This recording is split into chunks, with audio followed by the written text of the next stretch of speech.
Sekali lagi, politik itu suci, demikian tertulis di kaos yang dikenakan Marwara Sirait ketika berpelukan dengan Ganjar di Bekasi pada bulan September 2023 ketika mereka masih mesra. Tapi saya tidak ingin membicarakan soal arah, saya hanya ingin menyitir bunyi kaosnya. Benarkah politik itu suci? Dalam prakteknya di Indonesia, tidak. Politik mempunyai daya rusak yang hebat, merusak apa saja, pertemanan, persaudaraan, perpacaran, termasuk merusak atau menyingkirkan mereka yang mencoba bicara politik secara proporsional, seimbang, imparsial, berjarak dengan politik praktis, dan hanya fokus pada nilai demokrasi yang penting dipertahankan untuk kedaulatan rakyat. Jamak terjadi di medsos, postingan yang menunjukkan beda pilihan dan pikiran dengan netizen langsung dihantam netizen lainnya dengan tudingan yang asui bukan santui, apalagi yang pro kekuasaan. Menanyakan gerak-gerik Jokowi saja bisa kena semprot habis-habisan. Pak Huta Barat yang menggunakan hak asasinya sebagai user pemilu justru ditangkap dengan UU ITE. Beda pilihan dicaci maki. Apa penyebabnya? Politik. Kalau ada yang mengatakan itu politikus, artinya oknum pelakunya.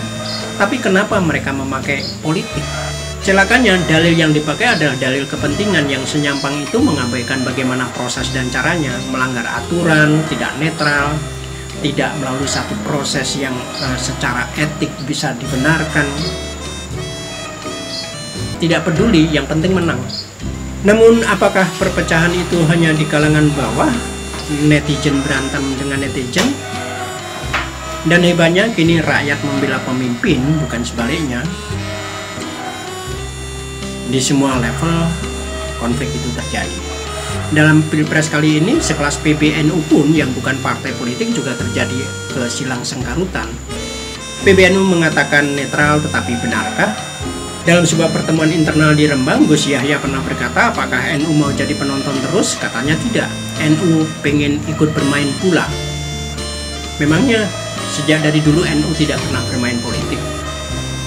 Pertanyaannya kepada Gus Yahya, mau bermain apa Gus? Bola, konsesi, atau posisi?